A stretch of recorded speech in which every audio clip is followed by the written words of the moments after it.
Public Library and an evening with the journalism, about journalism, I'm sorry if I don't have that said right.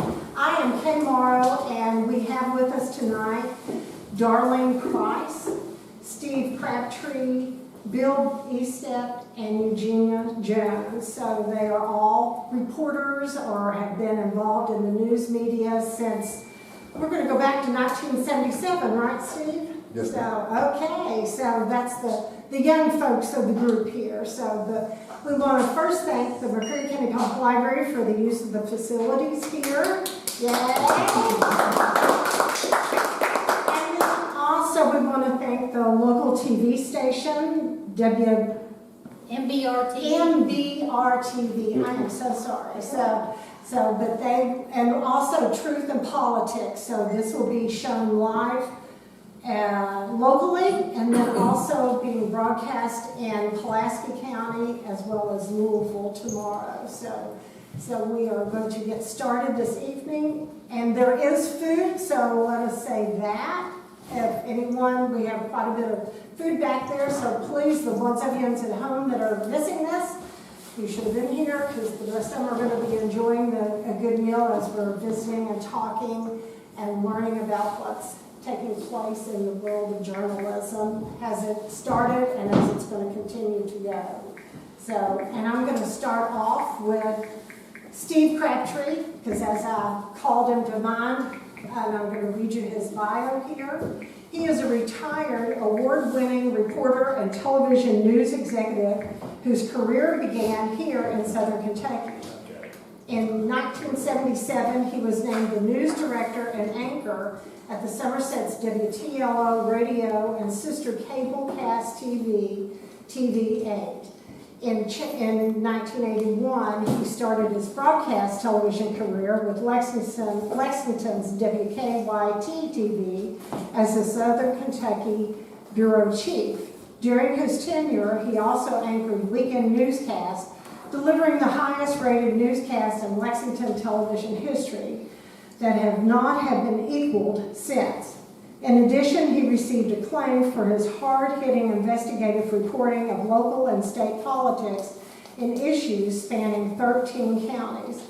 Among the news coverage to which he was honored, Harlan County Sheriff Paul Browning's murder conspiracy investigation was ensuring trial in which the embattled sheriff was found guilty and sentenced to prison. Steve was part of the investigative team that exposed a Kentucky-based Guns for Drugs network that implicated a number of then current and former Lexington police officers, businessmen, and politicians, including former Governor John Y. Brown Jr., and resulted in lead reporter Sally Denton's New York Times best-selling book, The Bluegrass Conspiracy. One of the suspects of that investigation, former Lexington police officer Andrew Thornton, was killed when he bailed from his plane as it flew over Knoxville and his parachute failed to open.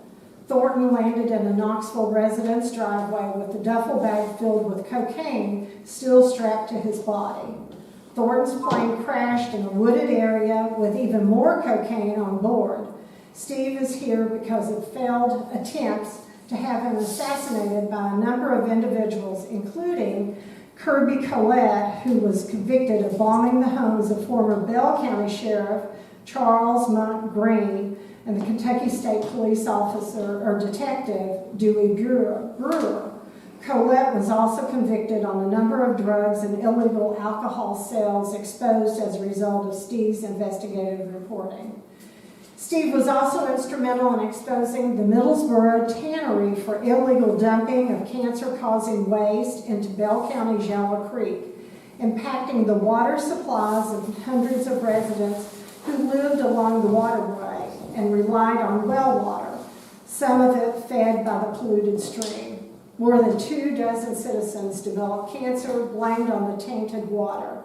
The revelations within Steve's reporting resulted in a number of lawsuits that forced the tannery into bankruptcy and implicated then Middlesboro Mayor Charles Wolfe, along with other local officials and city employees. Other matters for which Steve is remembered included, but not limited to, the Tommy Allen Combs shootout with local, state, and federal officers that resulted in the death of Combs, a Perry County deputy. Combs' nephew in a bullet wound that left KSP trooper Roy Boland paralyzed from the waist down. Steve also covered the topmost mine disaster that killed 8 Knott County miners and resulted in Steve's discovery of a number of irregularities in state and federal coal mine inspection protocols that once exposed stricter enforcement ensured.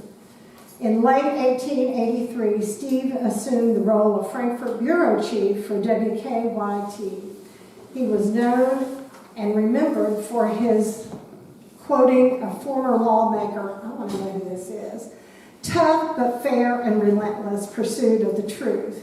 In 1985, Steve accepted the transfer to Hazard to be the first anchor and later news director for WKYT-TV's new sister station, WVLT-TV, where he led his news team to overperform on all audiences, garnering assignments and objectives, being watched by more households than at any point in the station's now 38-year history. From WYMT, Steve went across state to Bowling Green, to WBKO-TV as the news director and anchor, where he led his team to that station's highest ever rated newscast in its history and expanded its news products from 2 to 5 hours per day. While at WBKO, Steve was promoted to station operations manager, who recused himself from news oversight when he ran for Kentucky's Secretary of State in 1995. He won his primary contest by a nearly 3-to-1 margin, but ultimately lost to former Secretary of State John Y. Brown III.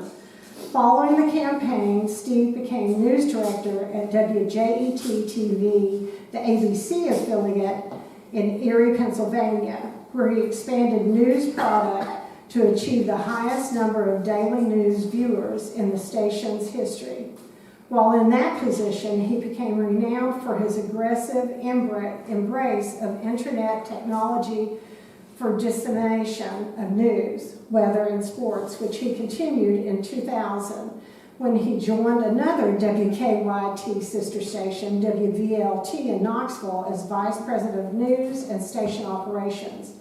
As in past assignments, Steve achieved record ratings, taking the perennial number 3 station to number 1 at noon, 4, and 11. Before his retirement from news in 2011, a native of Mumfordville, West Virginia. Oh, Moundsville. Moundsville, sorry, not Mumfordville. So Moundsville, I don't think I've even been there. So Steve's roots run deep in Kentucky, going back several generations right here in McCreary County. Steve is now as well known for his disgruntlement and ensuring frustrations with journalism in 2024 as he is for the 1,000 batting average he achieved as a practicing journalist. So we're going to let Steve speak first. Yeah. Is that good? Yep. So since I've introduced you, we might as well get started there. Thanks. Well, where do you start? As I look around this room, I anticipated an intimate gathering. I'm not real loved by most members of the news media in 2024. You're loved by me. Thank you. We do indeed, right now, present company excluded, and that's something you'll want to listen to. Speaking of advancing technology, I know what this is, and this is something called a blue alert. And this is in connection with the deputy sheriff who was shot and killed last night in Blount County, just south of Knoxville, Tennessee.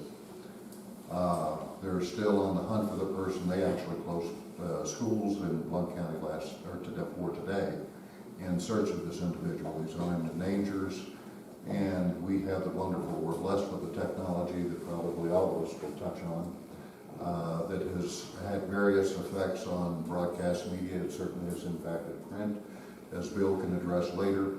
But what you're holding in your hand, Counselor, is a marvelous piece of information disseminating device. What's but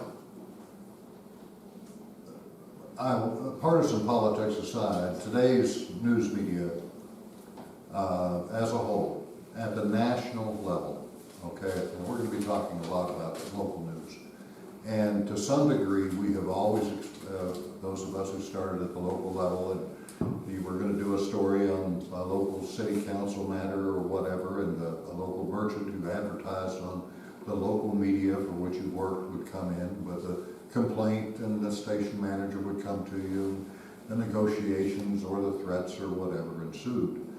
But at the national level, it's much more complex. I'm going to try to be brief with this. There is a company called BlackRock. There's something known as a BlackRock Consortium. You have BlackRock, which is headed by a gentleman by the name of Lawrence Fink. Then BlackRock is the principal owner of a company called Vanguard. It is also the principal owner of a company called State Street. Now, under these three huge conglomerates, which collectively own nearly 80% of the Standard & Poor 500, one individual, Larry Fink, controls the S&P 500.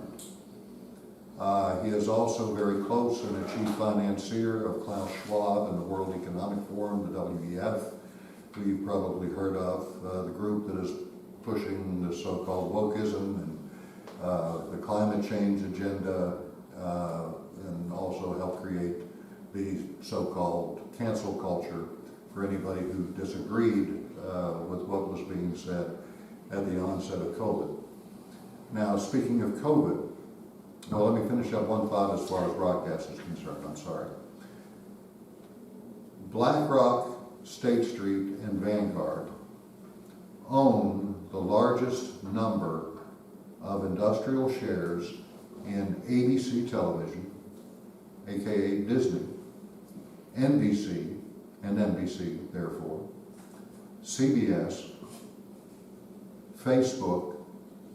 They used to own controlling interest in Twitter until along came Elon Musk with his money, and he saved that platform to make it quasi-fair.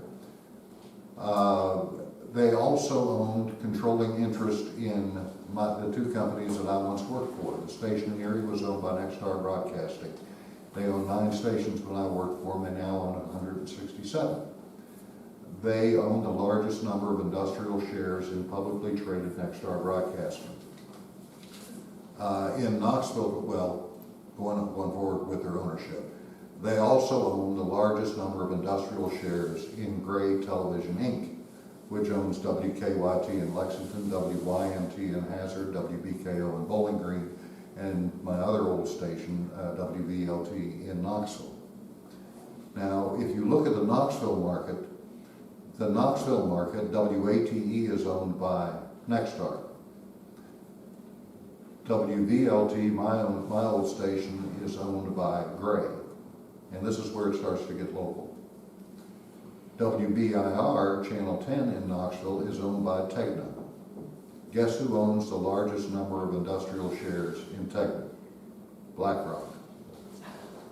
So the 3 news stations in Knoxville, Tennessee are all under the influence, ultimately, of one individual, Larry Fink, BlackRock, Vanguard, State Street, and their subsidiaries.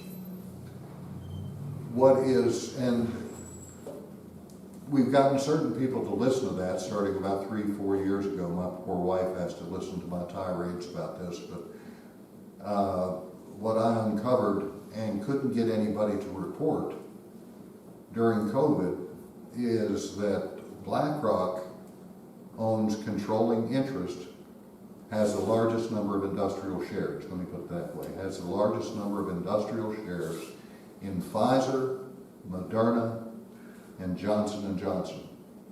Your 3 primary manufacturers of the so-called COVID vaccine which isn't a vaccine because it doesn't prevent you from getting the disease.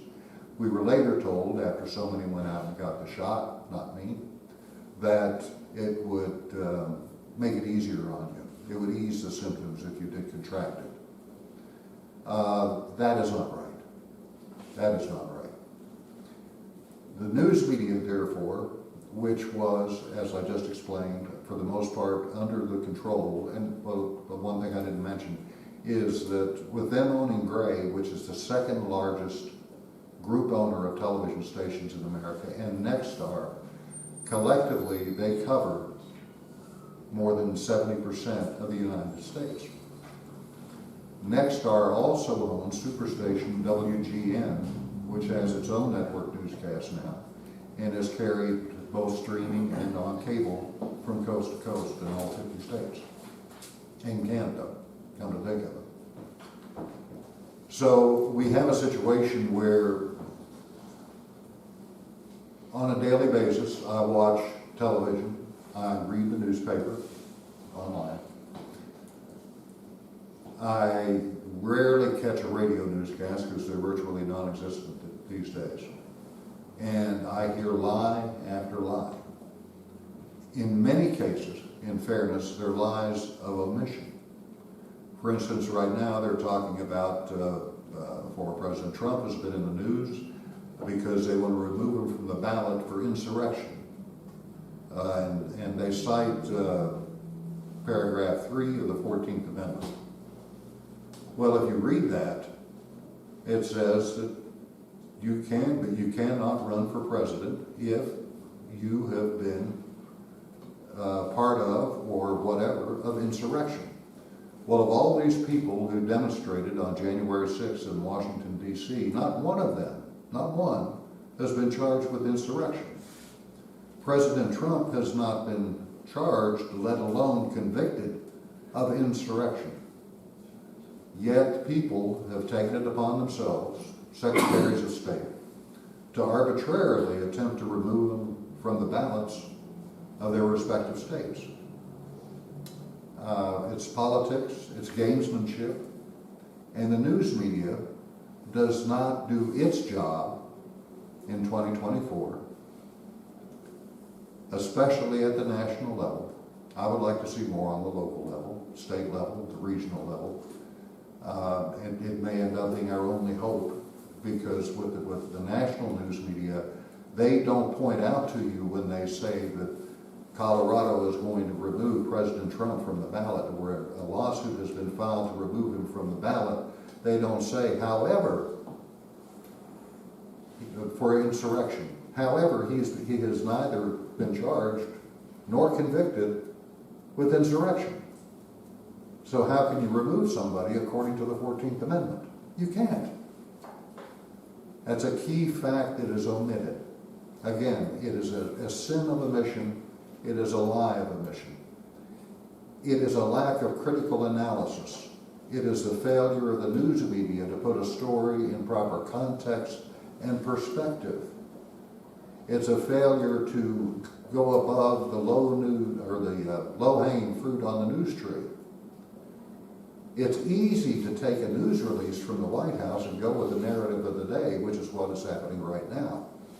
What we have in America today, based on my nearly 40 years of experience, and I retired from the industry again with a 1,000 batting average and with a fair amount of respect. Not a lot of love from crooked politicians and others who I covered as a reporter or had my reporters covered when I was a news director. The politicians didn't really love me then, and I have a very difficult time sort of sticking up for them now. But I'm not sticking up for them when I criticize the news media. I'm trying to stick up for Americans. When you have one Secretary of State thinking that they can deprive you of the opportunity to vote for the obvious front runner in that particular party, something is wrong with our Constitution, something is wrong with our media for not bringing it to the people. If the people knew the truth of everything that is taking place right now, we would probably be in the midst of a civil war. It's that bad. These lies of omission have to stop. You turn on the TV right now, you get conjecture, you get rumor, you get innuendo, you get opinion. I wasn't allowed as an anchor, nor did I ever allow any of my anchors to voice their opinion, unless they were coming out of what we call a kicker piece, a lighthearted piece at the end of the newscast, the water skiing's choral, or whatever the story was back then. The anchors were allowed to comment. And now you hear Nora O'Donnell on CBS News. That's certainly something we have to keep our eye on. And I'm watching TV and I say, Nora, I don't give a damn what you think. I mean, they have put themselves in a position where their dominance over our thinking is literally telling us not how to think. Give us the details. It was my job as a journalist, and Billy Estep got into this business. I've known him since he started, and they're as good as they come here in Kentucky. He is.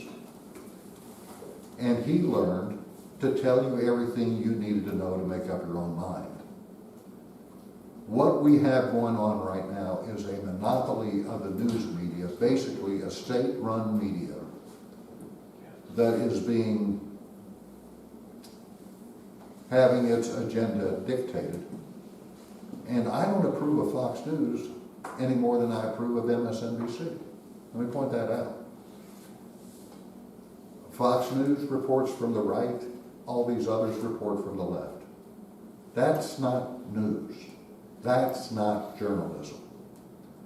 Our job as journalists is to report down the middle, tell you the who, what, when, where, why, how, and then let you make up your mind based on your own and your neighbors and your family's regional sensitivities and sensibilities exactly how you feel about a particular situation and how you want to vote and who you, bless you again, and who you want to vote for based on the truth, not omissions, not just one side of the story.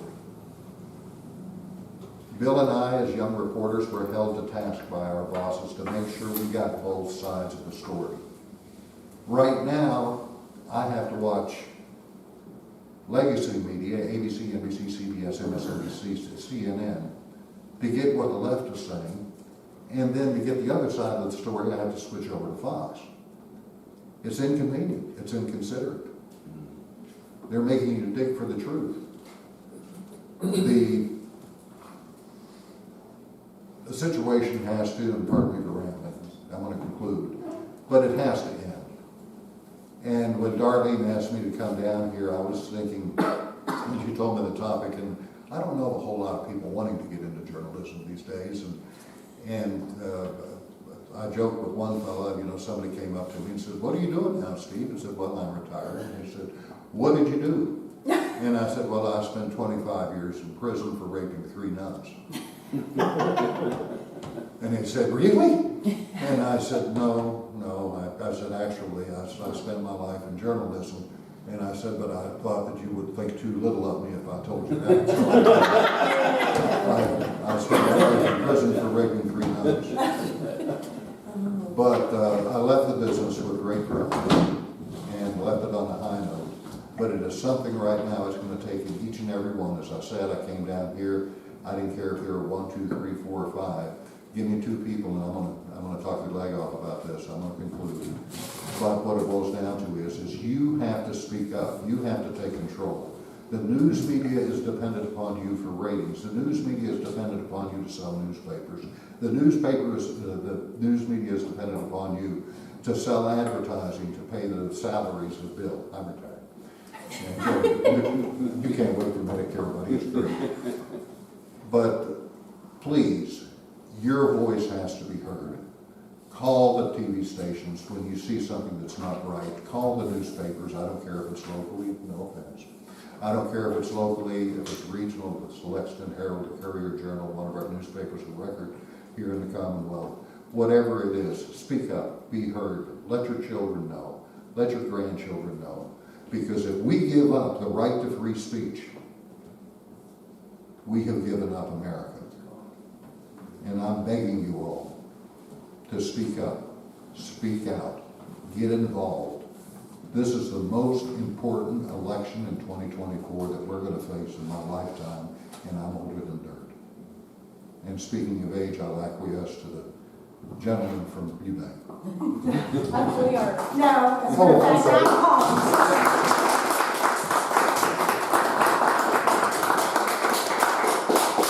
I thought we'd let Bill take a rest because I feel like he's probably got, so I'm gonna go with Eugenia to get with some local newspaper.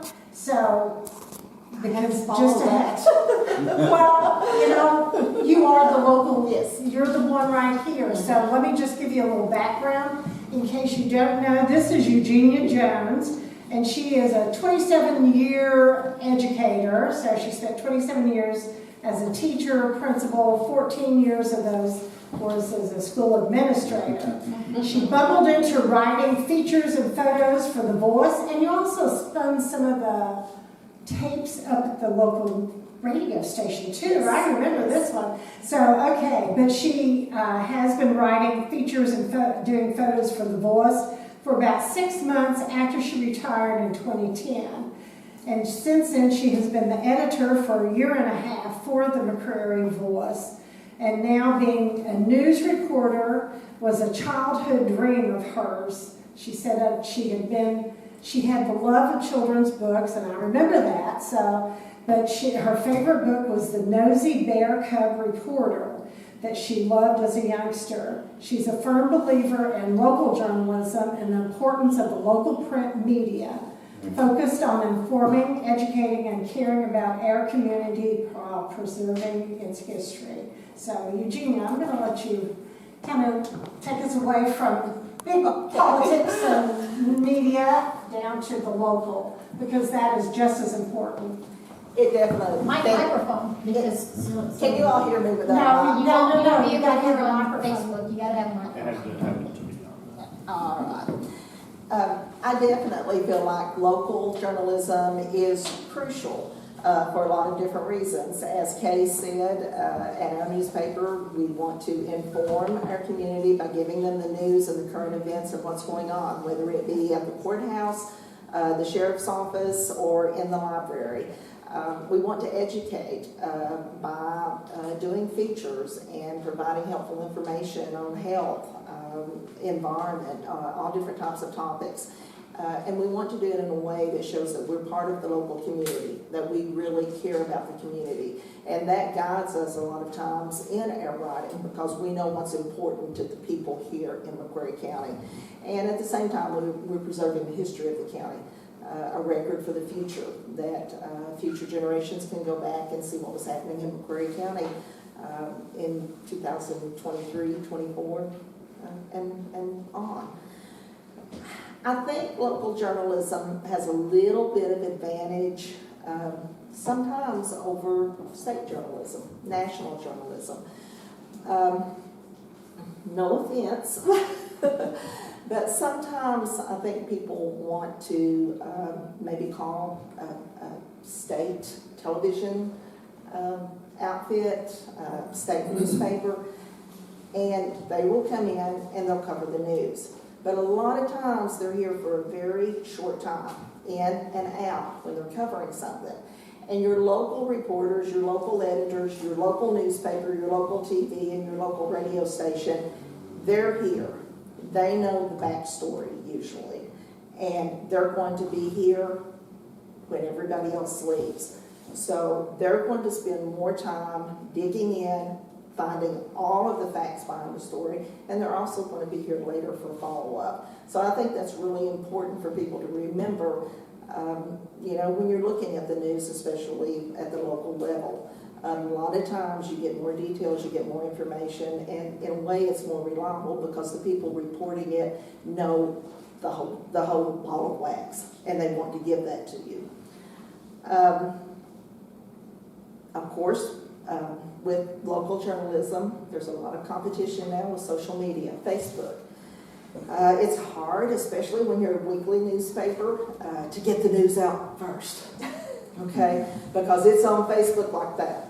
But let me caution you, a lot of times you may get a seed of truth on Facebook, but a lot of times you don't get the whole story, and a lot of times you don't get factual information. Right. So that's another big advantage to local journalism with the local newspaper, local broadcast. Again, you're getting the full story. You're getting someone who is vested in the story in that they want to give you the whole truth and they don't want to tarnish the truth. And they're going to spend the time to research and to get the information. I'm nervous up here with all these people because I really did bumble into this. You're doing great. I think probably the thing to remember, your local newspaper, here at least, costs 50 cents. Where else are you going to spend 50 cents and get all of your local news, your local features about the people, places, and things that you love here in McCreary County and sometimes away? Where else are you going to get everything from recipes to comics to the community news? Everything you want for 50 cents. And I think, bottom line, that's what makes local journalism different. If I may interrupt, I think she's really deleting something here. If you don't get the Kroger coupons, for those of us on fixed incomes now, they're absolutely invaluable, and they're to be found in your newspaper. So keep that in mind. And that is very important too. Just like on TV stations, you see those commercials for Kroger's. With the newspaper, you actually get the coupons. That's right. So don't forget that. But I guess that sums it up. Local journalism is very important. It's critical. And it also gives you a voice. And I would encourage you that anytime you know news, to reach out. If you want something covered, be it your neighbor who raises a wonderful garden and knows every secret to raising a garden, to breaking news with the Sheriff's Department. Reach out and support your local newspaper.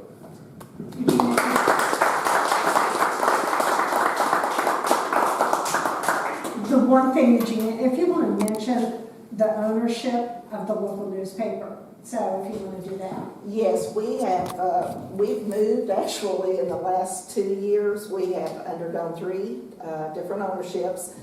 We were originally for years under Rick and Patty Stevens. They sold 2 years ago to Donna Hancock in Adair County. And just in December, we went under new ownership, and it was actually the publisher and production manager under Donna Hancock, and they went out independently on their own and purchased the McCreary County Voice and the Wayne County Weekly. And they did that because it is a challenging business, local journalism is, because of the competition with social media. It's almost a dying industry if it's not supported, and it's very important and it's very crucial. And they bought the 2 newspapers because they are very dedicated to small communities having a local newspaper. And I will say that, I didn't think I would want to go, but I think one of the things I find interesting, a lot of times local communities that have a newspaper, they kind of take it for granted because it's always been there. And I think sometimes they don't miss it till maybe the paper is gone. And I've noticed we're getting a lot of people that are moving to McCreary County from different states. It's been talked about a lot recently, how many people we have moving to McCreary County. And that's one thing I've noticed. I've had several of them come into the office, and they may come from a community or a town or a city where they don't have a local newspaper, and they really love it. They like the feel of the newspaper. They like knowing the community, and it makes them feel part of the community. Thank you, Eugenia. Peace there. So, okay, next we're going to have Bill Estep. So, Bill grew up in Pulaski County, Eubank, which is really close to the Lincoln County line, and he received a degree in journalism from Western Kentucky University. He worked at a weekly paper in Harlan County and a daily paper in Somerset before joining the Lexington Herald Leader in August of 1985. At the Herald Leader, Bill has been the regional reporter, projects reporter, and oversaw our Frankfurt office for several years, covering politics and state government. He's been back in the Somerset office since 2022, covering exciting and important cases in southern and eastern Kentucky, even down into McCreary County. So we have Bill Estep. Thanks, Bill. I'm not going to say a lot because I'd rather reserve time to answer your questions. I think that'll get at what you want to know about rather than what I want to talk about. I would just say thanks for everybody for coming. Thanks to Darlene for inviting me. As she mentioned, I started out, I've been in newspapers in Kentucky for 40 years. 40 years this year. I had my first job in 1983 after I got out of college. So covered lots of different stuff, lots of different areas of Kentucky. If that offers to leave, I never wanted to leave. I mean, this is the place that I love and it's the place I want to write about. I would say, you know, to echo some of what Steve and Eugenia said, I mean, you know, we live in a representative democracy, a republic, and part of the founding idea is that people would be able to get information, make informed choices, and govern themselves. That's the American experiment. Can we really run a country without a king or a czar or whatever, some sole figure that runs everything? And that's predicated on people being able to be well informed and to make good decisions about who should lead them. And I've always been honored to be a part of that process. And it needs to work at every level, from local up to the national. And I agree with Steve. I mean, I don't watch national news. I think it's become, it's about, you know, Fox News and MSNBC and One American News. I mean, their goal is to make you mad enough to keep you watching. Yeah. And the way they do that is by, in my estimation, being biased on a lot of different things. And it's not even their news so much. If you watch just what is reported on Fox News or just the reporter saying this happened yesterday, there was, you know, record rainfall in California and flooding. That's going to be about the same across the board on a lot of places. Where in my estimation, what I don't like is the commentators who then want to try to get you to feel a certain way or believe a certain thing. That's where I say, you know, it's Tucker Carlson's job or Rachel Maddow's job to make you mad enough to watch again the next night. And I don't think it's very healthy. It doesn't really accomplish anything except having you coming back to them to watch them again. So that's why I'm glad to be at the local level where I don't have to deal with that garbage. I do have to deal with the fallout from that garbage. You know, when people are sort of influenced to believe a certain thing or think a certain way, then they think anything that might run counter to that or doesn't necessarily agree with that is wrong. It may just be a different point of view. But we've come to the point where things are so partisan and divisive that if, you know, it used to be that we could have a civil discussion, even among politicians, you know. I believe this, you believe that, you know, maybe not necessarily wrong, it's just we disagree, can we work that out? Now, if you disagree with me, then I also have to think you're stupid and evil and, I don't want anything to do with you. That's where politics has come, that's where we've come to in politics in this country, is that we can't just think the other side is wrong, we have to think they're evil as well. And that's not healthy. But I don't know how we back away from that. I think social media has a lot to do with that. It's, it's easy to get on Facebook or Twitter or other places and just rant and rave and kind of further that divisiveness. Anyway, that's my own personal thing, so maybe I'm wrong about that. But what I like to do, I hope to just try to report the news, just what happened, without any sort of partisan point of view. And in fact, it's always been my belief if I'm reporting about something and I can't be honest about it and impartial, then I shouldn't cover that.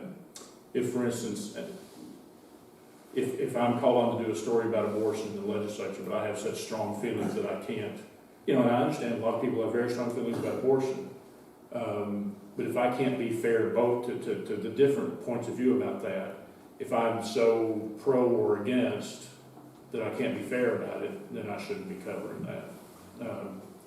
So that's been my point of view about conflicts of interest. Anyway, I'm going to shut up.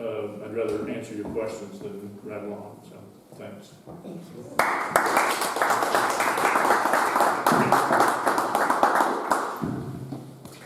Okay, we've saved Darlene for last. I want to say the best, Darlene. So,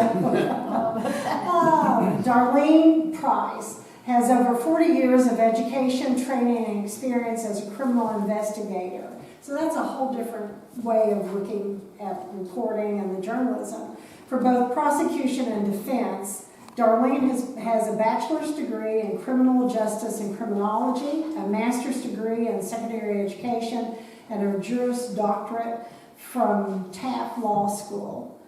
Darlene started her career on active duty as a captain in the U.S. Army Military Police Corps, assigned as a special agent to the Criminal Investigation Division, the CID. As a CID special agent, she led investigations into felony cases involving rapes, assaults, homicides, and the sale of narcotics. From there, she did a short stint as director of security for a large firm in Phoenix, Arizona.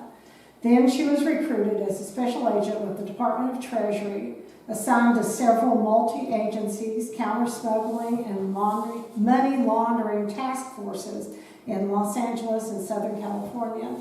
These task forces were largely headed by the U.S. Customs and the Drug Enforcement Agency. For the next 16 years, Darlene spent most of her time being undercover on very high-profile organized crime cases. These cases involve some of the most dangerous narcotic cartels and money launderers, including the infamous Ariel Felix cartel. I will slaughter these names, okay?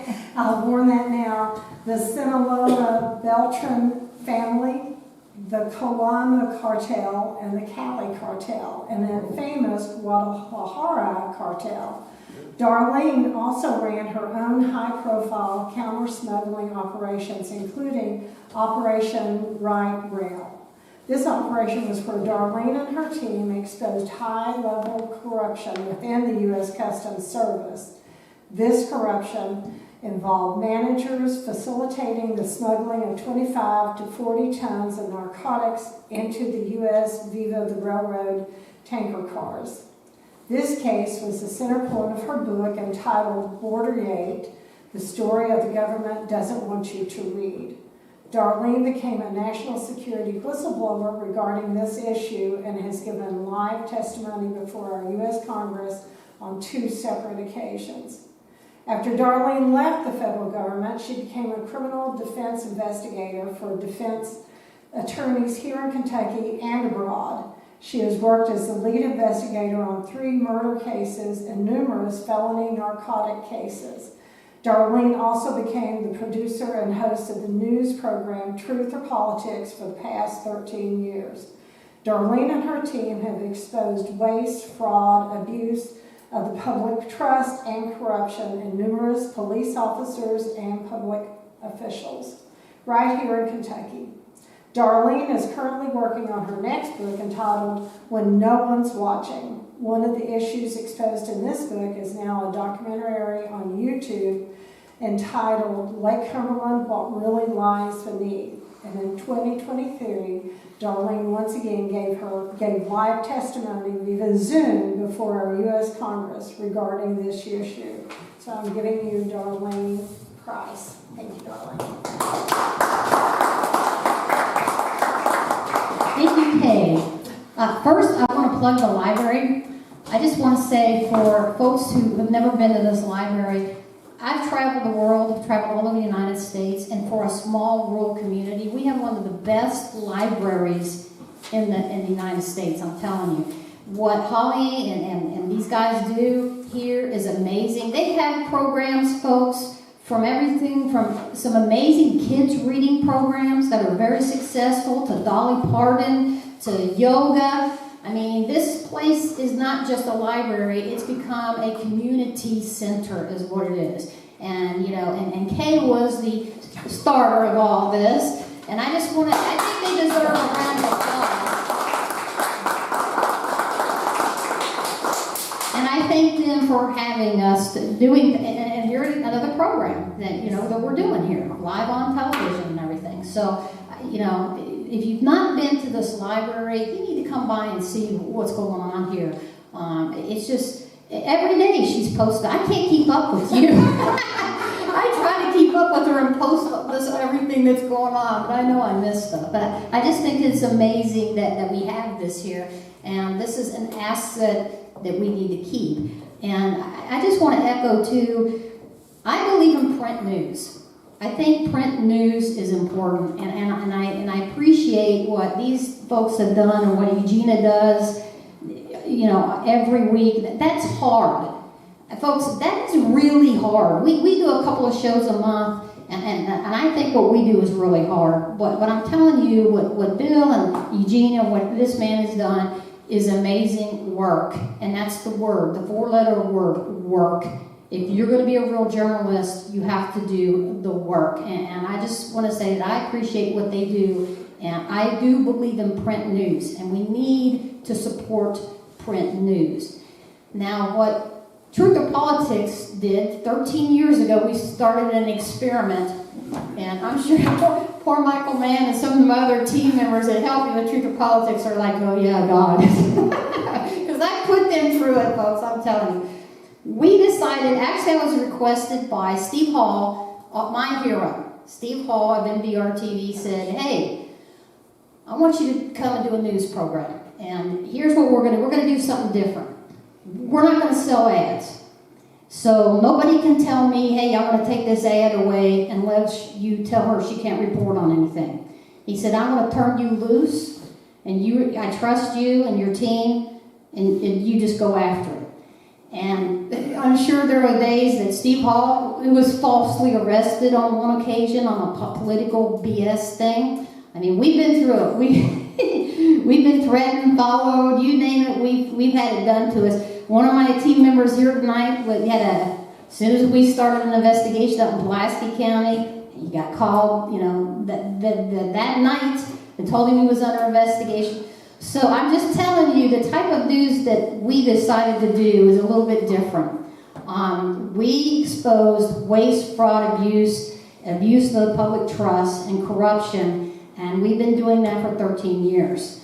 And we ended up one night, we literally so far have cost 19 public officials their jobs. And I don't say that, I say that very proudly, because they got caught doing things and they're gone. But the type of journalism we do, for those of you out there, it's not without its woes. I mean, during COVID, we were literally, especially when we started exposing the stuff we did in Pulaski County, and are still doing in Pulaski County. I mean, we're at COVID, we're out in dark alleys in the middle of the night meeting informants, that's what we're doing. So I'm proud of what we've done, and we are going to continue to do for the past 13 years. But I could not have done this alone. I gotta say, somebody ever asked me, what do you want on your tombstone? I wanted to say, courage is contagious. Because one of the things I've learned very quickly with, being a whistleblower, is this. Once a community sees that somebody has the courage to stand up and take a politician on, stand up and take a sheriff on, and to get in their face a little bit and fire questions at them. Once people see, oh my God, look, and she's alive. Nobody's killed me yet, you know what I mean? Then these people start feeding you information, because they trust that A, you're going to do something with that information, and B, you're going to protect them. One of the things I'm very proud of, too, with Truth or Politics, even though we've exposed some pretty high-level corruption, not just here, but also I've got Jim Fowler, the whole Jim Fowler case that extended out a little, which we are still fighting. We've never burned an informant. Never. That's why we have them. People ask me, and I've had other journalists ask me, how do you get people to come out and give you this information? And the answer is this. You have to develop a reputation for A, I'm not going to burn you, and B, I'm going to take this information and I'm going to verify it, but then I'm going to do something with it. And if you don't have the courage to do that, then people are not going to come to you. They're going to sit back and, piss and moan and go on Facebook and do whatever. So that's the kind of journalism we've done, and I think we've done it very successful. There's a lot of people, like I'm in his boat. There's people that hate my guts, there's people that, Michael Mann's going like this. There's some public officials in certain counties who, there's no doubt in my mind, there was almost a throwdown moment in the parking lot up at the city hall not too long ago. It gets dicey. And I just want to say, it gets dangerous. The stuff that he did, this man was put in danger. And some of my teammates, there's no doubt in my mind, that we're in a little bit, a tiny bit of danger. Because there's some folks who, by the way, carry firearms and have a badge, So when you go up against these type of people, you better be right. And so far, we've been on the air for 13 years, and we have leveled some public officials, and we have yet to be sued. And there's a reason for that. Everything that we have, we've talked about on the air, everything that we've published has been verified. I've had a document. I've had a reliable source, usually both, reliable sources and documents. And one of the things I'm very proud of was the Lake Cumberland Project, which, because of the work we did, and again, my people behind the scenes, we stopped the poisoning of Lake Cumberland. It still is bad. They brought in, they're saying 60 million gallons. I'm telling you, I think it's more than that. But let's give the devil a due. They brought in 60 million gallons of toxic waste, ran it through a highly defective wastewater treatment plant into Pittman, which flows into Lake Cumberland all the way down the Cumberland River. We got that stopped. So for anybody who says you can't fight City Hall, yeah, you can. We did it, and we got it stopped. So I'm very, very proud of Truth to Politics that we did that. And we're still trying to keep up the fight because Mayor Keck, God love him. What is it? I'll pray for you, Mayor Keck. He's trying everything he can to bring it back, but we're gonna keep battling him, and that's what we do. So, and again, I could not do that alone. If I didn't have my husband behind me, who, he's risked a lot too. This is risky business, the type of reporting we do. And if I didn't have my team, I've got two of them here tonight, Mike and Dan, Dan, the pit bull Dan. If I didn't have these pit bulls behind me and some other folks that are behind the scenes, and they stay behind the scenes, several attorneys out of Pulaski County, thank you guys. I'm not going to mention their names because they're anonymous, but I got several attorneys in Pulaski County too that fight this fight with us. So you cannot do this alone. You have to have a good team, and you have to have the tiniest bit of courage, because courage is contagious. So back to you. Okay.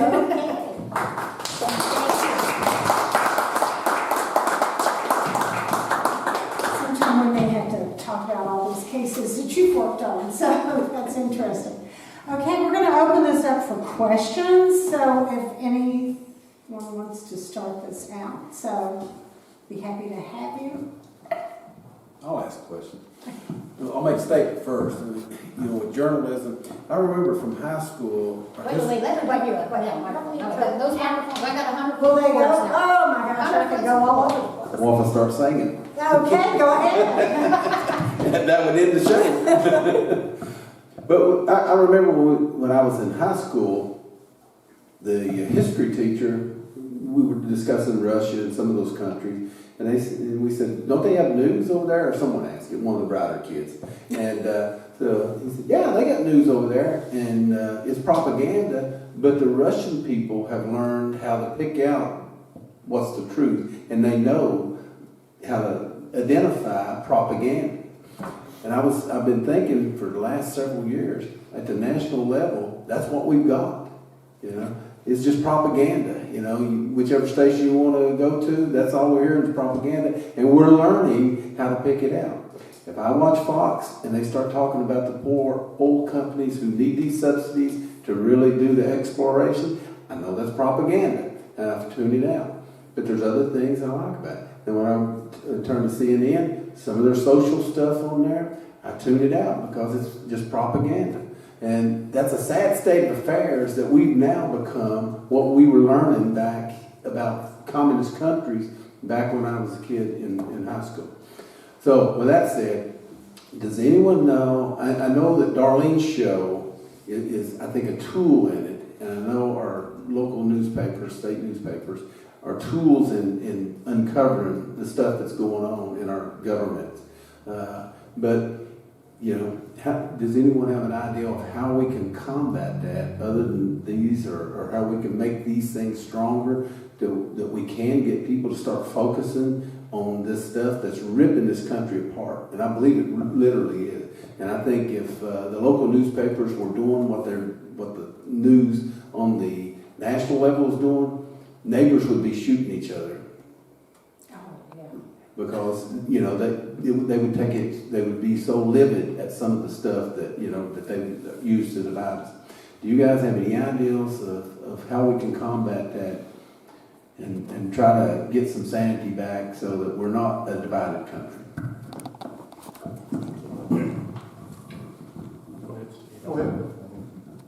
I'll say this.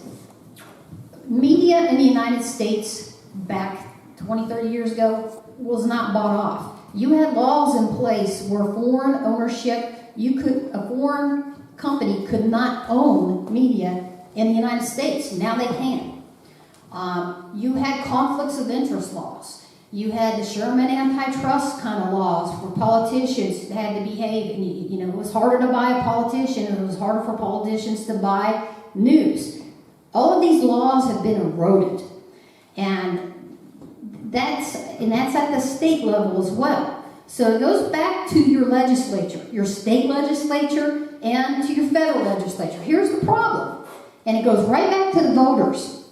You know, I say it all the time on the show. Fire them all and let God sort them out. Until the voters quit playing party politics and you stop re-electing the same 94%, because every year, all across the board, about 90 to 94% of all politicians get right back in there.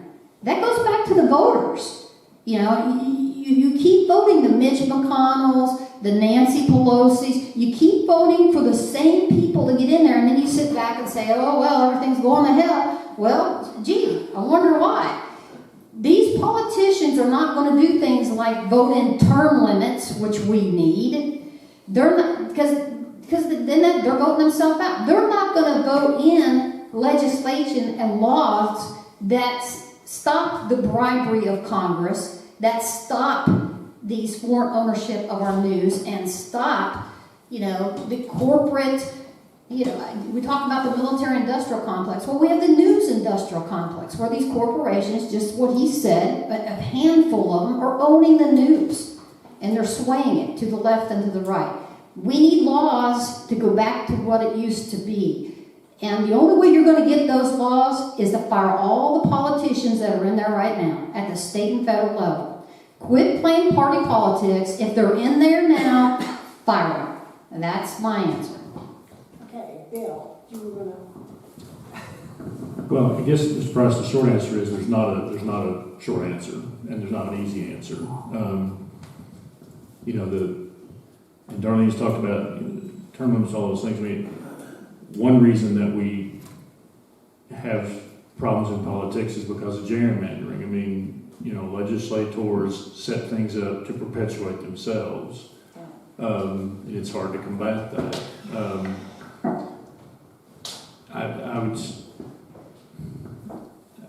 sorry, I don't really have a great answer to your question. I would say, you know, in this country, media is a business. I believe it's a public service. It's an odd kind of a hybrid business where, you know, all GM and Ford have to do is make money. They have no public policy. They have no obligation to do good things. Some of them do. They give money to different causes, and because they want to be identified with that. But they don't have an obligation to try to serve the public. They just got an obligation to make money and serve the stockholders.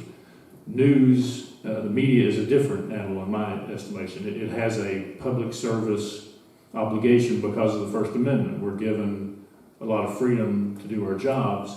With that, I think, comes tremendous responsibility, and not all media organizations are fulfilling that responsibility. But part of the problem is that, again, it's a business. I think it has to serve the public, but it also has to make enough money to keep the lights on and pay people to do the job. And with the fracturing of the media, with so many people getting the news from Facebook rather than some other source, with Google taking my stories and having people across the country see them and paying me nothing for that, it's really caused a lot of financial problems in traditional media. So I don't know the answer to that. I mean, as long as it's a business, some are going to do it well and some are not. It's just a fact of it. Some will try to be more responsible than others. And I don't know how you fix that at this point. Follow the money. There you go. How many times have I told my reporters when they came to me, as my mentor told me, follow the money? Who's influencing the decision-making that's taking place in Washington? If we don't have term limits, and soon, if the loss of free speech doesn't kill our democratic republic, the money is. The greed is going to. You have too many, I'm going to use the word evil, you have too many people with evil intent toward the United States, working within the United States, making money, enriching themselves within the United States, that are trying to destroy the United States. Part of the problem there is the lack of effective campaign finance reform. Right. Mitch McConnell got elected in part beating his drum about campaign finance reform. And he got up there and he achieved it. You can now, rather than be limited to, I think it's $3,600 per contributor, for instance, my wife and I could give a candidate $7,200 combined from the household, from the two of us, $3,600 each. And I think that is still the number. I'm close, if not right on the money. However, there's something called PACs, or political action committees. George Soros, somebody who I follow in the news very closely, and I associate him with the word evil. Don't care who tells him that. Come and get me. I'm easy to find. But Soros himself has put in hundreds of millions of dollars to back an agenda that is contrary to what is in the best interest of the United States Constitution and enforcement and support of that document, and therefore it is bad for America. These political action committees are responsible for basically ownership of the United States Congress and the United States Senate. Now, if someone out there, either in your audience or here tonight, can tell me why we have a $37 trillion deficit and rising every day, and maybe more than that by now. Last time I looked, it was $37 trillion. And we have congressmen up there who make $175,000 a year. That's a good living in McCreary County and Pulaski County and most of Kentucky's 120 counties, by any stretch of the imagination. But if you make $175,000 a year as a congressman, and you have to maintain a residence in Washington, D.C., which is outrageous, most of them live in Arlington, and you have to maintain a residence in Kentucky, and you have a family to support, if you have children, if you have a wife who works in the home, and there you don't have any other income, and you're in Congress for 5 years, and when you went into Congress, you were in debt $250,000, and at the end of 5 years, you were worth $3.5 million. After 5 years, making $175,000 a year, if you're that good at money management, why in the hell do we have a deficit of $37 trillion? We have people in Washington, D.C., we have people right here in Kentucky who have served 40 years in the United States Congress who didn't have a pot to you-know-what in or a window to throw it out when they went into office. They had a hard time paying their bills. I personally witnessed volunteers putting gasoline in a congressional candidate's car so he could make it from one campaign stop to another. I won't mention names. He had a gross, I'm having a senior moment, but anyway, his gross growth worth was $250,000. That's counting some bank stock that he had at Citizens Bank in Somerset, and that counted his home, the equity he had in his house, and whatever cash he may have had.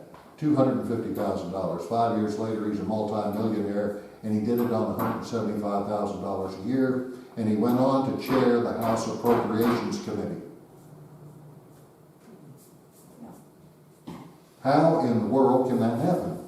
Now, that's what it all boils down to, follow the money.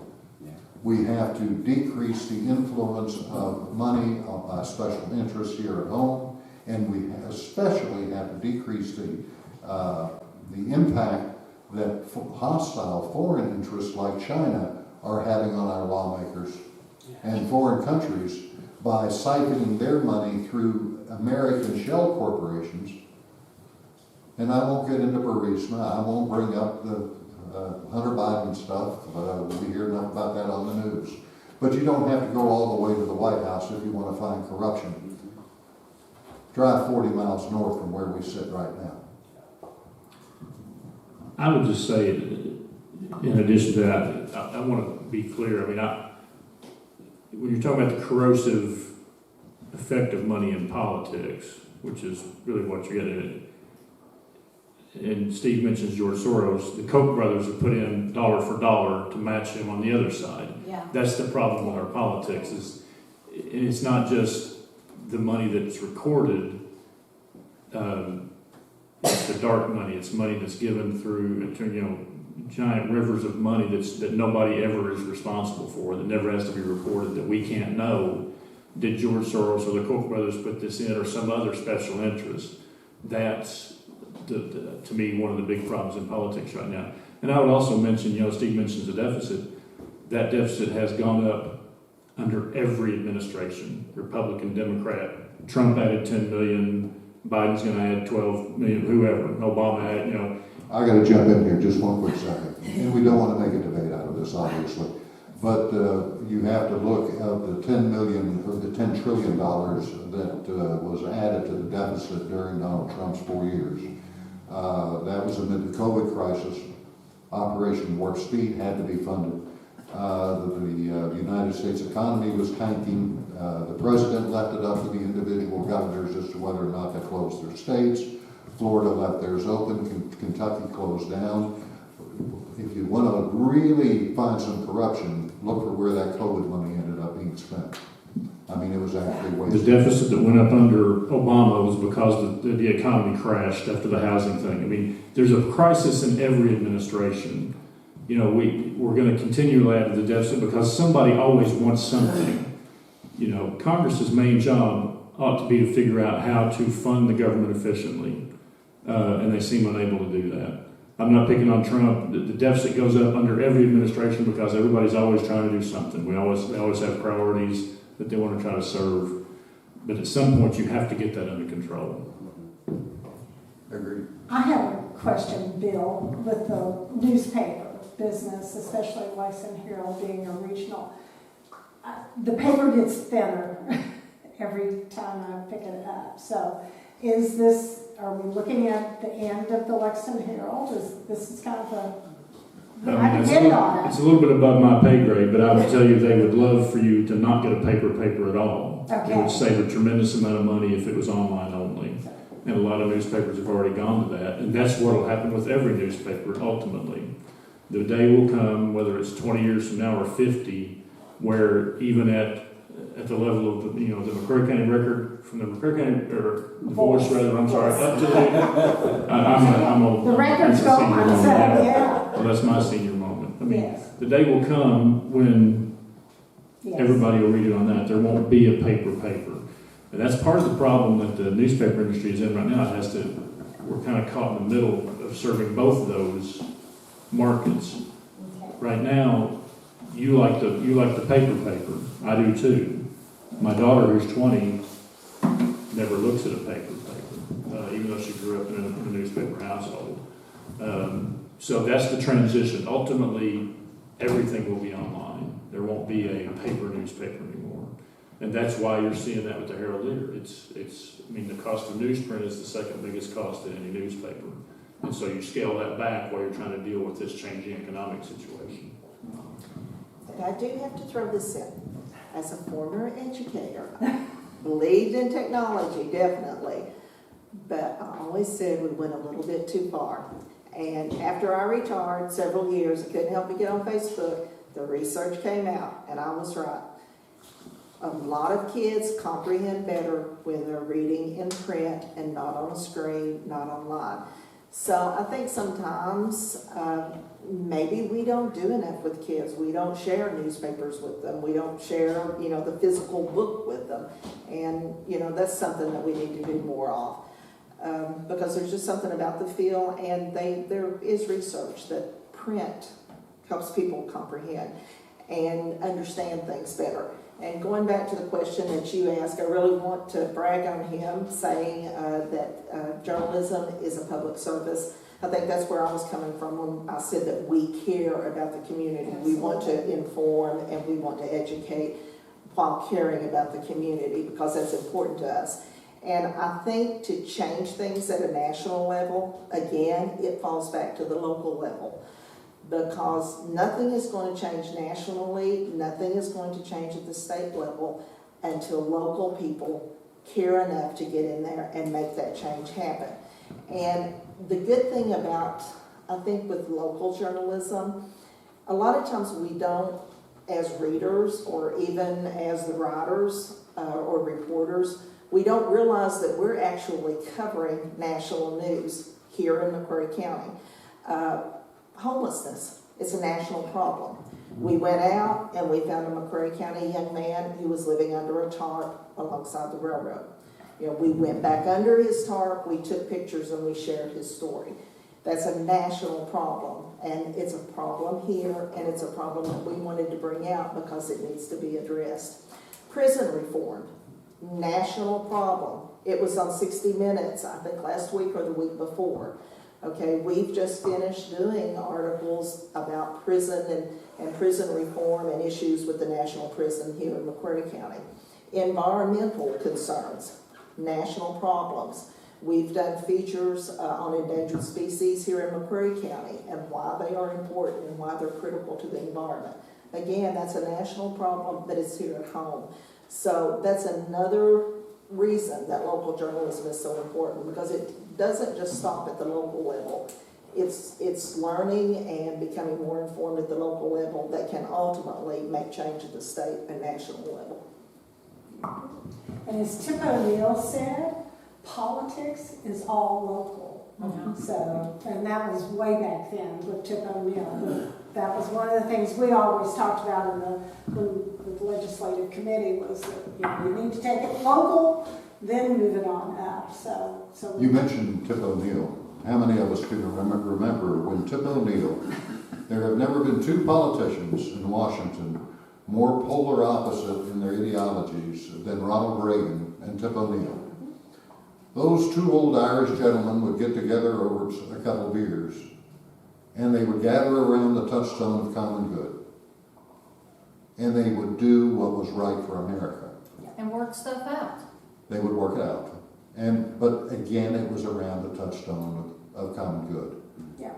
What has happened to the greater good in Washington?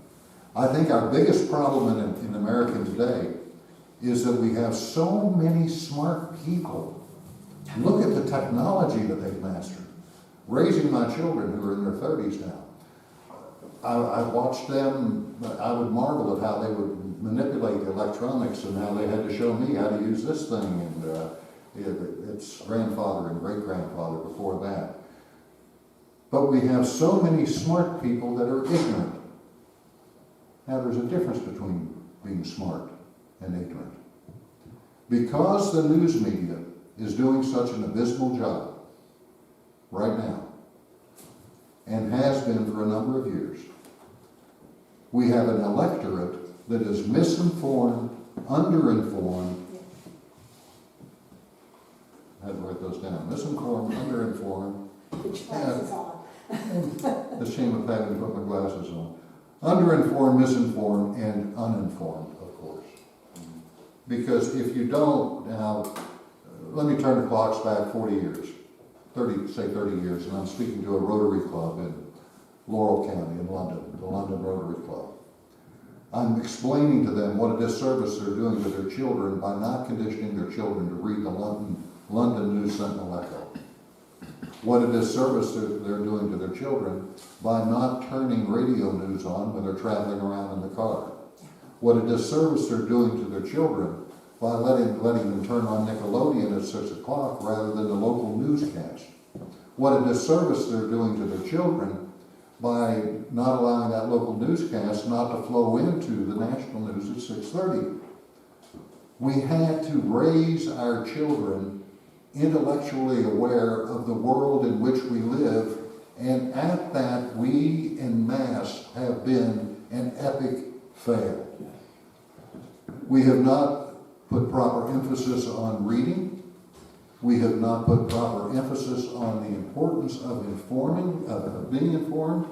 We have not convinced our children but it's not too late to save our grandchildren. But we haven't convinced them of the power of information, the power of being informed. And so we end up with an uninformed electorate that goes out and votes for a candidate based on a 30-second commercial that they thought was cute, that they saw on television probably, rather than read the in-depth 2 or 3 or 4-part series that Bill Estep did on the candidates that was in the Herald Leader,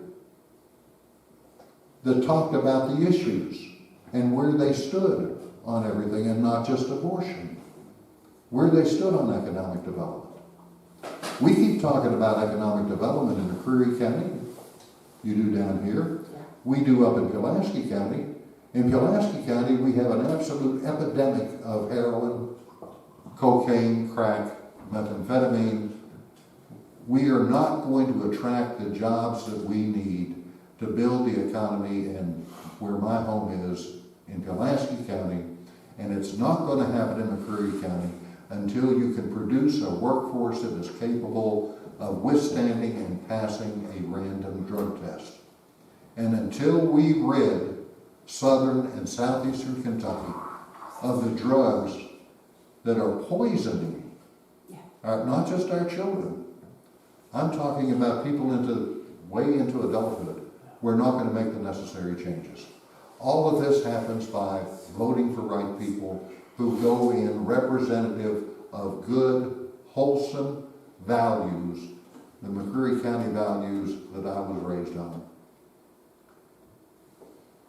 with a belief in a higher power, with an understanding that you must have honest government in order to have successful government. Dishonesty can only go so far, and then it dies. It falls off a cliff and dies. Honesty breeds growth. That's what we have to have. And it begins with everybody in this room and everybody out there, and if there's anybody watching, you've got to get involved. You can't sit at home. You can't be a keyboard warrior on Facebook. I'm scared to death at the thoughts of people getting their news off of social media. If you don't subscribe to your local newspaper's website, if you don't access them on Facebook, if you don't get the facts, what you get on Facebook is rumor and innuendo and speculation and stuff that's just flat made up. There's nobody to hold my feet to the fire if I'm sitting at home and I'm typing something on Facebook. Bill Estep gets fired if he puts false information in the Herald Leader. So please, be informed. That's key. That's key to everything. That's key to solving all of our problems that we face today, is straight information, facts, the truth. The truth. Okay. More questions? I have one. Oh, here we go. I'm a little bit afraid to speak because sometimes my thoughts don't come quite out. She's probably going to crawl up in a corner there. One thing that I heard tonight, which is the first time I've heard this in forever, that is, if you think about what was said earlier by Steve about how the news media has been controlled pretty much by advertisement. In other words, the advertisers will call in to the news company and say, wait, this is not where I want you to go. I'll pull my advertisement out. Right. We've also talked about lobbyists. Lobbyists themselves have an uncanny ability to go in to our politicians and curve their intentions based on either they get payment somehow or somehow something gets amiss. So in my opinion, it seems like we've kind of identified one single entity that is creating the problem, and that is corporate influence. Now, I'm upset because when I was a kid, I remember watching Saturday morning cartoons when you get a half an hour or half a minute commercial at times, and at the end of the cartoon show or whatever it was, McHale's Navy, that shows you all that. At the end of that show, it was just a minute commercial. Now the commercials are 4 minutes, and if you watch Fox News, the commercials are 7 minutes.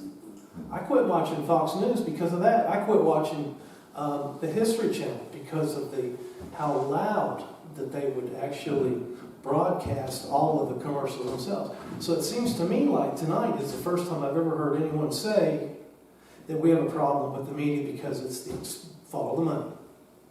Now my question is this: would it help to call the news media outlets? Because I have trouble trying to call them because I can't find the contact information.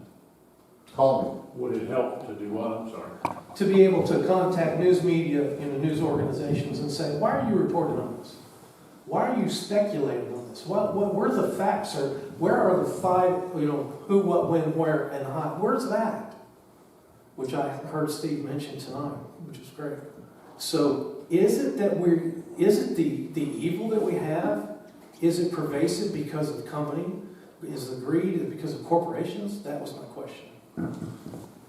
Let me speak to a couple things. I mean, if you look on our website, there's phone numbers where you can call people. Each one of my stories has my cell phone and my email.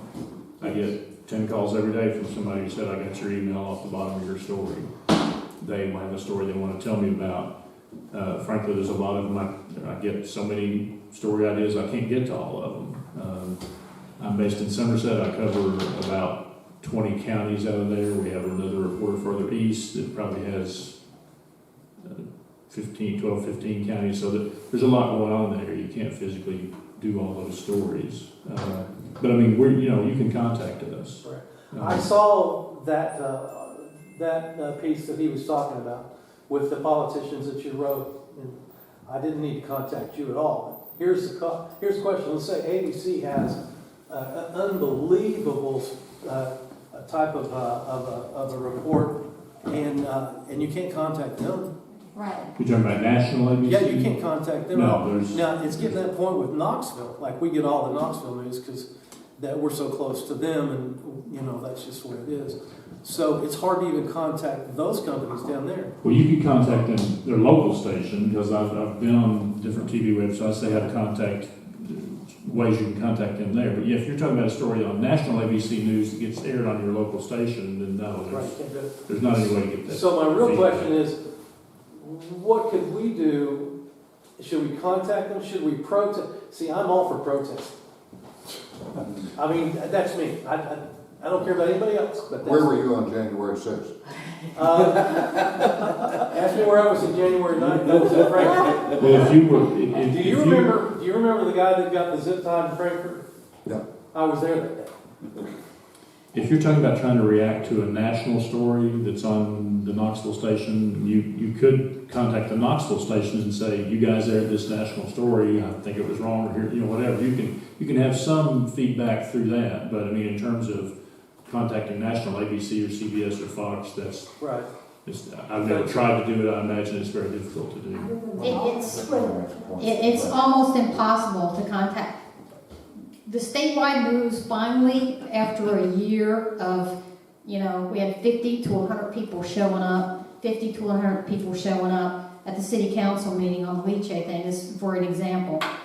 It wasn't until we got it stopped, and then it's made statewide news, and it's like, people calling me, well, so what's going on down there? And it's like, dude, I have emailed this stuff to you on all these email addresses for a year now. I send you the link to this. And it's just like, it doesn't matter, they ignore it. It's not until you get, I hate to say, but people en masse showing up, and that's what we ended up doing. It started out, just one little person's getting up there. Again, courage is contagious, and it starts getting out. And I gotta say, once it started getting out locally, we started having standing room only up there at that city council meeting, and people were, raising hell. What are you doing here? And then finally, when it took a lot of one meeting after another of people showing up, getting up, starting, wait a minute, what about this? What about that? Then they finally were pressured into voting it out. But statewide media knew this information for a year, and it wasn't until they voted it out, and a lot of pressure, and it took a lot of people calling, not just one person. It took hundreds of people calling, Fox News, whatever, and then all of a sudden, boom, it hit, and Fox News carried it, it made statewide news. So I gotta say, Bill Estep does a pretty good job, because locally we've had different things. We had a little superintendent problem, and Bill and Eugenia does too. I mean, they showed up. He did. He showed up and he carried it. So they can't. I believe in print news for every reason that they said, but they just can't cover everything. But they are accessible. The statewide news is not accessible unless they get just inundated with calls, and that's what it takes. The national news, totally unacceptable. You can't get them. You can't get them. You have to hire a publicist.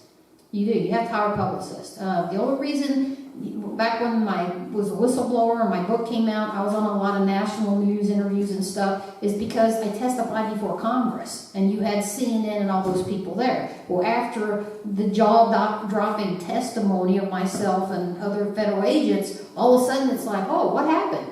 It's like, where have you been? But that's what it takes.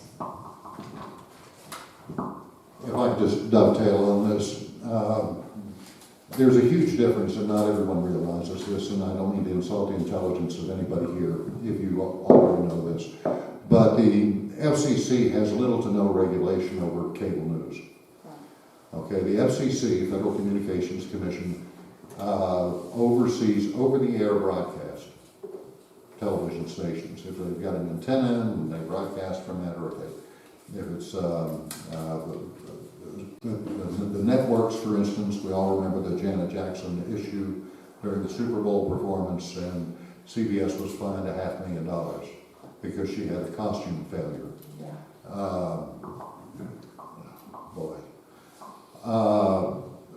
The way to get through to a local television station, and I'm speaking from experience, is you don't call and talk to the receptionist, you call and you ask for the news director. If it's newspaper, call and ask for the editor. If you have Bill's number, call and speak with the reporter. Network, develop contacts, let them get to know you, let them get to know that you're serious about your community, let them know that you're a serious-minded individual and not just a crackpot, because I would get my share of calls from crackpots. And then I would have serious-minded people genuinely concerned about their children's schools and their communities, and they would be calling in. And the news director, 7 out of 10 will get it when you call, that there is a problem up here, and we need your help. And let them know we need your help. And then just don't drop it in their lap and walk away. Line them up with the people to talk to in the community, because when they come into the community, they're going to send some little 23-year-old reporter who is still reliant upon the treatment for the zits, down here, and they're not gonna know anybody. They probably don't have children. They can't empathize with your problems with indoctrination in the classroom and things like that. They don't know because they've not yet parented. They don't know because the problems that you're having with the proposed raise in local tax rates, because they've not yet owned a home. They may not be paying taxes on their car. Mom and dad may, or dad may be paying that. So guide them once they come into the community and listen to what they're being told. Go with them. When I would come into a strange community, or a community where I wasn't familiar with the people, which weren't many by then, and I would ask the person who called me, ride with me, get in the car with me, go with me, show me where they live. Because it's hard to know all the back roads there. And I, like Bill, covered 20-some counties, South Kentucky Bureau Chief for KYT, way back when. So contact the news director, write the television station general manager, and ask that it be put in their public file for the FCC. That has to be done. And write the network. And then if you want to do my little trick, go on the CBS News website, the ABC News website, NBC News, Fox News, whomever, the local station website, and as I did with a lot of Darlene stuff, and I cut and pasted the link to her story on their news page on Facebook. That is a good idea. That gets their attention. That gets their attention. So just spread the word. Use Facebook, use Twitter, and what have you. Go on the weatherman's Twitter account, and while he's up there talking about 100% chance of weather tomorrow, which is about as close as they can get these days, go ahead and on his weather page, put in the problem that you're having with corruption in your county, or whatever the problem is in your county. Put it right smack dab in the middle of the weather page. Put it in the sports page, right amidst the Friday night football scores. Comments. Put it in there. In the comments section. Yeah, stick it in there, because then, then it goes back to the old expression, the squeaky wheel gets the grease. That's it. Go squeak. Thank you. Yes, sir. A quick question. I'm way out of range. No, you're good. We got 100 foot. There we go. There we go. I won't take long. Brevity is soul of wit. But the bottom line here, for me anyway, I listen to George Soros, I listen to Hunter Biden, I listen to all these references that come up and go. I'm from Donald Trump's hometown. I'd be happy sometime to sit with you all and tell you why we don't vote for him, but that's not my question. My question is, how do you get people to know what's true? Underneath everything that you're talking about and calling people and doing this and doing that, that's predicated on somebody actually having an idea in their head about what is true, what is actual, real, factual truth. And I guess having lived here in McCreary County for 30 years and having written so many opinion articles to the McCreary County Record, I'm probably responsible for the fact they're no longer here. But the bottom line is, people aren't interested in the truth. They're interested in what they already believe. And so what you have right now is people who are, for want of a better word, driven to distraction. They can't focus. There's so much stuff coming at them through these miserable little phones that everybody's addicted to, that there's no instruction on how to arrive at some idea of what is true. And so for most people, what is true is what they are endlessly exposed to. That's what they use as truth. So if you get on Facebook and you've got 1 million friends and you put out garbage, that's going to be multiplied by 1 million and then 10 million and 100 million. And you end up where we are in this country, which is people running around talking about stuff that is just totally bogus. But you don't have a common ground to arrive at an understanding of truth. And I'm almost done. Our whole system is based on compromise. You talk about Tip O'Neill and Ronald Reagan, and that's the way it's supposed to be. I just, it breaks my heart that people aren't interested in truth anymore.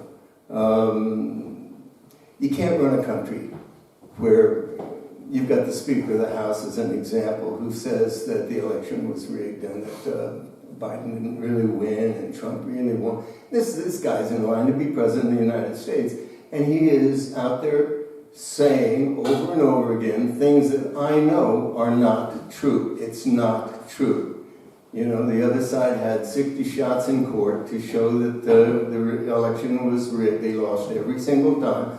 But at the end of everything, it's really about getting people to care about the importance of truth. You can't run a democracy this way. We're going to lose it this way. And when it's lost, it's gone for good. You'll never get it back the way it was. And people go, gee, I never saw that coming. Well, hey, it's coming, and it's real, and it's permanent, and it's destructive, and I don't know how the heck we save the idea of truth being important. We don't teach this in school. We don't have people learning how to weigh evidence and think about truth. The Greeks knew more about this 2,000 years ago than we're teaching kids today in our school, and you know it. And so that's my question. Underneath everything you all have said, a lot of good talk, is the premise that truth matters. That's the premise underneath everything that you all are talking about, and I agree. My question is, how do we begin to get people interested in arriving at an understanding of what's true? Not what they agree with, not what their friends say, not what everybody on Facebook is telling them, or Instagram or TikTok or wherever the heck they're getting all of this disinformation. It's not even misinformation. Here's one question. That's the question. The question is, how do we get people interested in learning how to discern what is true? Billy Estep, ladies and gentlemen. There you go. Here you go, Mike. I agree with much of what you said, and you're right. We're in danger of truth not mattering anymore. But I would also say, it's a complicated issue, okay? So think about the issue of abortion. Is there a truth about abortion? There's what you believe, there's what I believe, there's what people want to see happen. Some people believe it's horrible and evil. Some people believe it's a choice that a woman ought to be able to control her own body. So part of the problem is a lot of the issues we deal with, there's not a fundamental truth about them. There's what we believe, and then we try to work that out, right? But there are other things that are, one way you get to a fundamental understanding of truth is there are pictures and video, there are things you can witness and see, you can go and look. You mentioned, the riot at the Capitol, and we've had politicians, leaders in our government say they were peaceful tourists. Well, there are pictures of police officers being beaten with batons. Right. That's not peaceful tourism. And people who spread that lie are contributing to the problem we have. But in answer to your question, I don't know how you get over that. It's a frustrating thing. I deal every day. I wrote a story today about a guy from Kentucky who picked up a bike rack at the Capitol on January 6th and shoved it into a line of police officers, and a female police officer fell down, banged her head on the steps, and had a concussion. So he was charged with assaulting a police officer, and he was convicted recently. So I wrote a story about that conviction. So I got an email. I referred to the what happened on January 6th as a riot. It wasn't an hour after that story was posted that I got an email from somebody saying essentially that I was not telling the truth. Well, but there's video evidence. There were pictures in this guy's court file of the police officer falling down on the steps. Right. So in answer to your question, I don't know.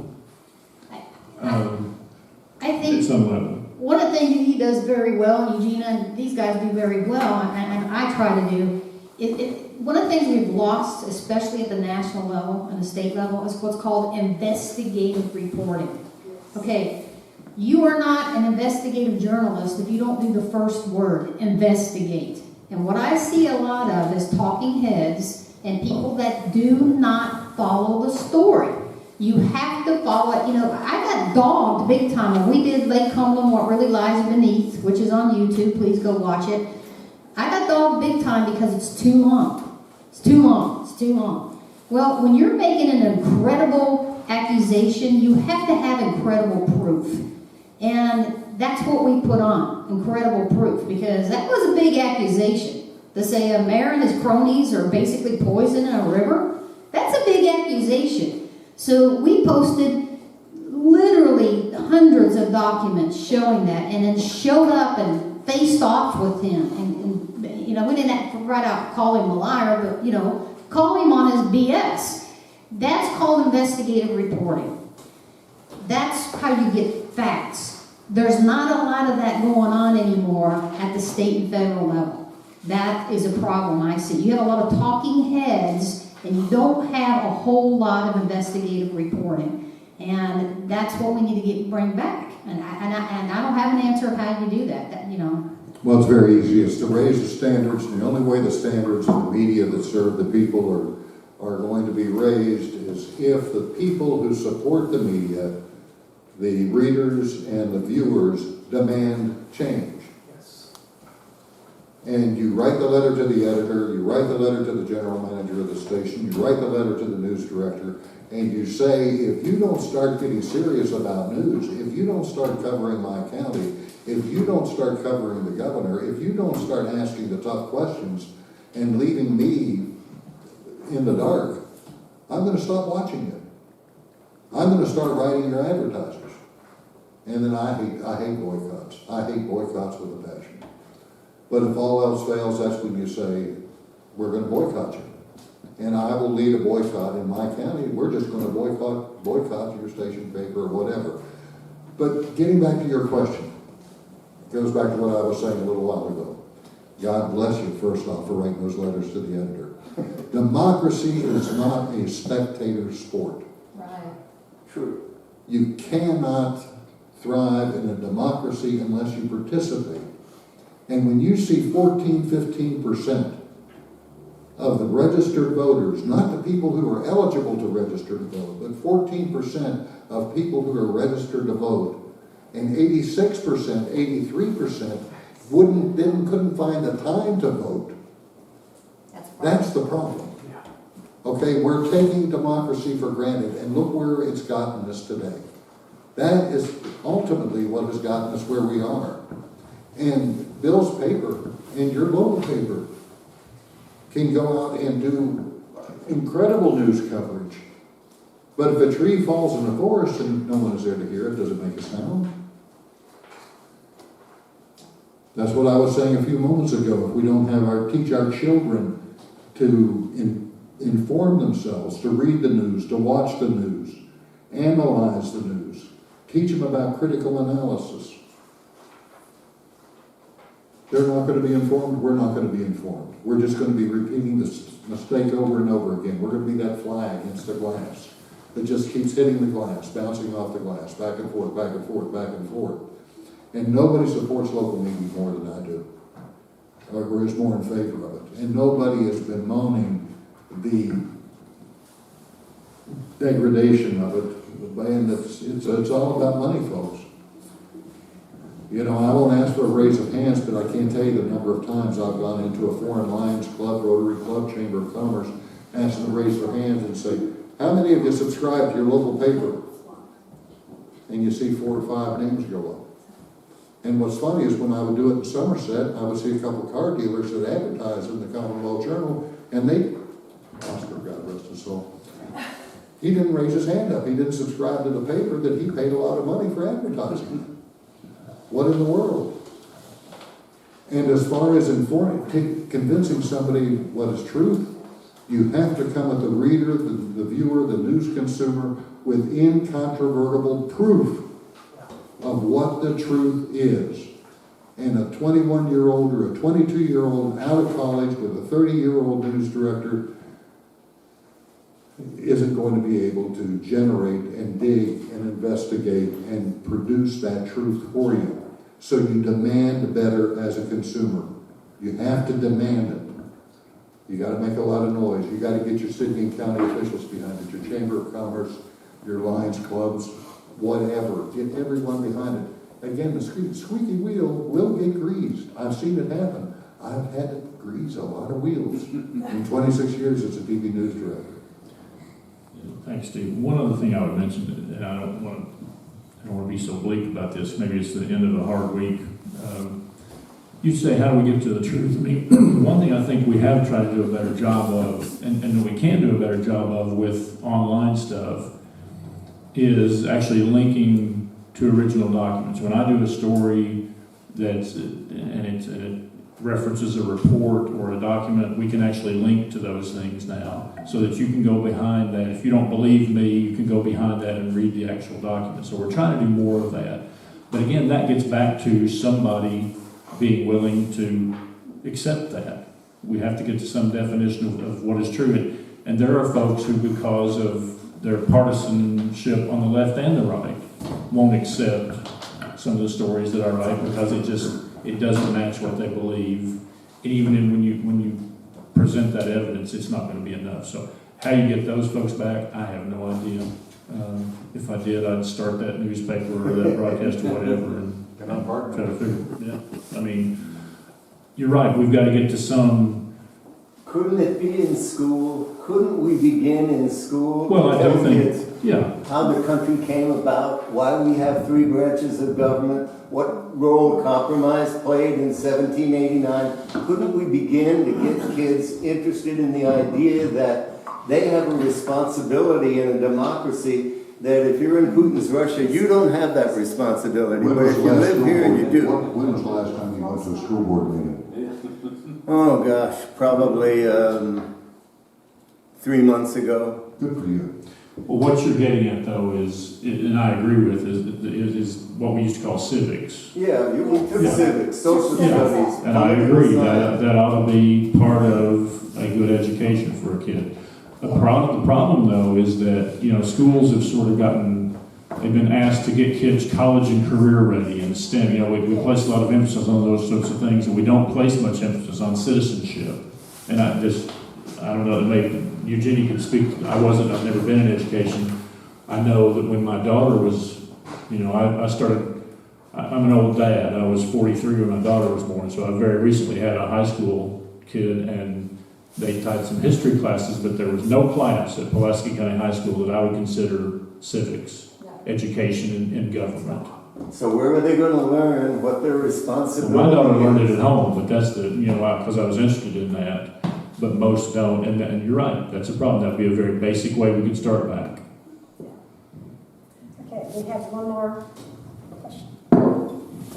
My name is Dan Gibson, and I'm part of Darlene's group. All of you are my heroes, and I really appreciate what you do, and especially Well, she's gone. the young lady who left. I just admire her so much. I can't express how much I admire what she does and how she does it. And this evening, I totally agree with the term limits and way fewer corrupt politicians. But we've sat here and given politicians a rough way to go this evening. And I just want to make it clear that I've known this gentleman here since before he was a politician. He's been a brother to me for many years. And I watched him through his political career. And this is a politician here that is not corrupt. I have not seen him. If I had seen it, I would say it. Because I look for them every day. That's what we do, the truth of politics. But this gentleman here, I want to make sure that this group knows that he's not in the group that we're talking about. Thank you. Thank you. For example, we're the ones who arranged this. Correct. That tells you what kind of... Any references made by this retired news person today regarding politicians, all of mine, I believe, someone can correct me if I was wrong, but they're directed at Washington right now, because while all politics is local, it starts right there by getting good and honest men like you to run for Congress. No. It's just being able to afford to. So that's where the next one is. Or help encourage others to seek office, go out and recruit good people to run for office, higher office, your local school boards. It starts with our kids. Yeah. I mean, people don't realize how important a good school board is. You know, they're gonna run for mayor, they're gonna run for city council. It's much more important to be a good school board member. Okay, we're gonna wind up this program. Any more questions? This is We got tons of food back there. too. tons You of guys better food, eat. so y'all can't leave. You have to stay here to eat. But Grady has a question. But I have one more. Y'all need to read Sean of the South. He has a newsletter that's on Facebook and a news. He wrote one today. It was How to Save America. We all need to sit back at the table again and have dinner. Sean, S-E-A-N of the South. He's a wonderful, I love reading his, he's a Louis Guzard from us old people that might have read him. So, great.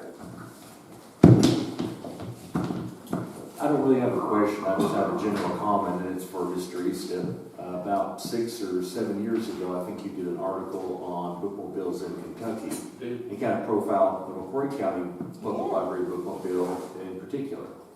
I just want to say thank you for that. Well, sure. Yeah, I came down, I came to the library, and I actually went out on the road with the bookmobile. Yes. We went out on, I remember being out somewhere out 92, Time on the area. right, so I could get some pictures and talk to people that came into the bookmobile. I mean, that's the kind of, you know, I've done stories on a wide range of different things. I've done, you know, I've interviewed governors and serial killers and everything in between, so.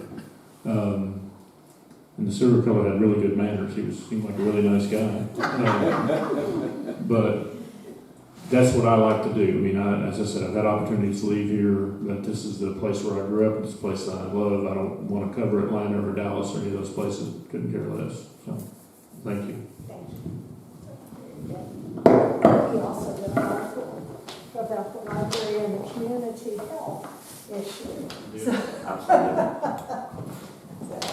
Anyway, so, okay, thank you all so much. Any final comments? I just wanted to Not a long-winded one, okay? So you thank the library, thank Ms. K. Morrow, thank everybody for coming, and thank these folks for showing up and doing it. How about they